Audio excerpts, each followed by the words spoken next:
Hello, I'm Ryan O'Dowd and welcome to the Black Hand Communique. Now today I'm going to be talking about something or a subject matter that is the sort of thing I love to talk about, which is something that I don't know very much about at all. And the reason I like to talk about things I don't know anything about is because I get to hear your perspectives and I get to engage in debates and learn something. Now, this subject is, you could say it's a heady one, it's a philosophical one, it's a esoteric one. It's an economic theory, and it's developing, emerging economic theory, and it's called MMT. Now, MMT stands for Modern Monetary Theory. And like I said, I don't know a whole lot about it, but I could sum up what I do know, which is the rough definition of what it is. For those of you who know anything about money policy, the Federal Reserve, banking, interest rates, all that sort of deal, economics in general, maybe Marxism, whatever. You know economics. You know that there's a few different theories about where value comes from.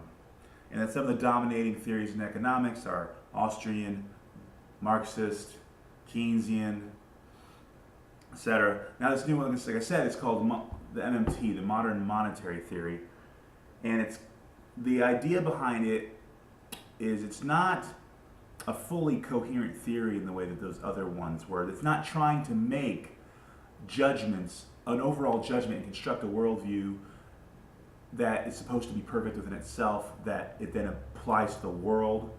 Instead, it's trying to see how money works in the world that we have now, and then do little recommendations based upon how it appears money behaves.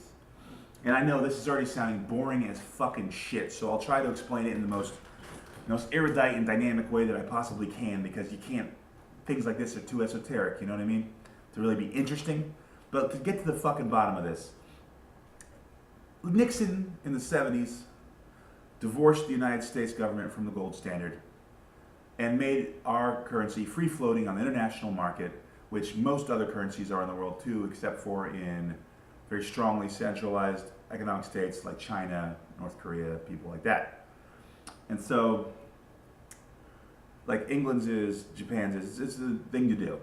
And the people that are against this call it fiat currency, because basically the value of the money that the society prints only has value because someone with enough military power or forces enough people to use this currency that it just has to have value.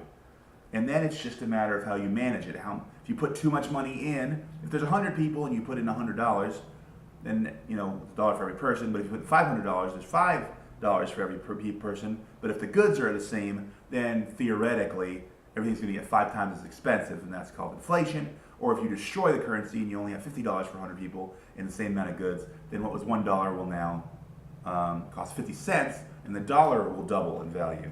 That's a bunch of bullshit, but it's approximately what they're saying, the way that these things work. So, in modern monetary theory, MMT, if you will, the economists that are studying this, are trying to find out how fiat currency actually behaves instead of having an overarching theory.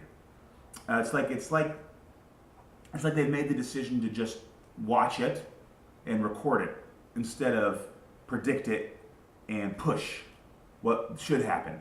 They're not results based. They're observation based. So now, one of the interesting ideas to come out of this that I read about in the past few days is that if you have MMT, according to MMT, you don't have to have any kind of taxes at all. Because if you have a fiat currency, like the United States dollar, which is just printed by the Federal Reserve whenever the fuck they want to do that, why do you even need taxes to quote-unquote fund it if it's just being printed out of thin air anyway? Why don't you save all those inefficient transactions that go through the government in order to tax, take, bureaucratic control, spend, redistribute? Why don't you just print the money and just buy the things you want anyway in the first place? Like, the government could essentially just print the money to feed people instead of taxing people first to do it. And it's a really pretty wild idea because it actually makes sense if you assume that this way of printing money and developing money makes sense in the first place. Like if you're starting from a position where it's okay for a mass organization of people to steal the labor of everybody else through income taxation or through contract arrangements and wage fucking slavery, if you start from that point of view, then it's kind of the logical progression you get to is MMT, which is, well, why can't the government just print whenever it wants to and spend whatever it wants to without taking any revenue in the first place? And that's the question I'm kind of asking you guys today, what your thoughts are on it. And I want to hear all of your perspectives because I can tell you what my thoughts are on it. And one thing is it's very hard to wrap your head around the idea of a functional government not involving in any kind of taxation whatsoever. But that's only because every government that's ever existed on the planet, except for the last 40 years, has had their money to be backed by something. They've had to have something in a storehouse to represent it. They couldn't just force their people to use the money and then just print it and spend whatever they want. And and so that's why it's a new thing anyway. But it's an interesting idea. But the thing I'm trying to collect my thoughts here because I go all over the place with this because it's new and there's a lot to talk about. But first of all, my thought is if there's no taxation but there's still property, then money's going to collect around people. And instead of being, those people are basically going to become the elite at that point. Like whoever keeps their money is going to become the elite in this system. And it'll be even harder to dislodge them than it is in the current system. Even though the current system's shit, that system would be even more difficult because you'd eliminate anything other than militarily redistribution of things in order to get any of that value back to the ordinary people of society. You know, all the labor that's stolen in contracts is going to go up the chain, and what's even worse is when the Federal Reserve prints the money, it goes to the banks. When the banks loan it out, it goes to the people with the best credit, which of course are the major corporations, and then they give it to their board of directors, and then their board of directors gives it to their managers, and their managers gives it to the people at the bottom. So not only do you have a wage slave system where people at the bottom are laboring more than giving more labor than they're getting in return, but now you're also going to have a system which just completely stratifies and polarizes the rich and the poor because of the inflation issue. When you give the money to the people at the top first, after they've already taken more than they've given back to people at the bottom, and then they filter the money back down to the bottom, by the time it hits the bottom, inflation's hit, and the people at the bottom are worth even less than they were worth. So it doesn't make it any better for anyone to do this, really, as long as there's no access and possession of the necessities of life. If people still can't have control over their own circumstances, then the modern monetary theory application still isn't going to improve things for them. It's just a new, subtle, disguised way to twist it over into a system that makes it more palatable to intellectuals who are willing to be bought out by the machine, right? I mean, that's a whole very heady thing I said, but let's get down to the brass tacks about this.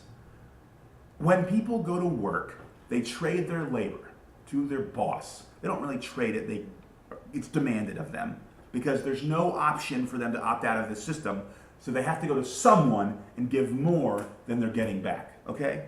That's number one. The people at the bottom give more than they get back because there's walls around everything, there's cops everywhere, the military, the Federal Reserve, because of all these things built around everyone, there's no way to opt out of the system, so you give more up than they get back, and that's how it starts. But to get paid, which by law they would have to get paid, okay? To get paid, they have to receive dollars. And to get the dollars, they have to be printed by the Federal Reserve, go to the banks, go to the corporations, and then filter down to them.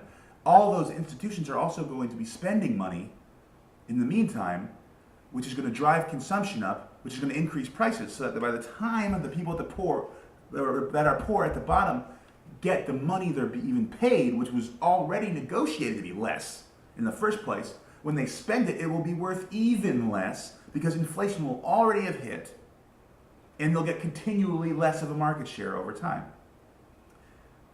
And it's just a new way to construct the game to appeal to intellectuals, but it's still not going to work for the cause of freedom because it does not allow people to have access and possession of what they need in the first place. If people can't opt out, they can't be free. It's as simple as that. It doesn't matter how nice the system sounds. And then there's this idea of a citizen's dividend, which I've talked about.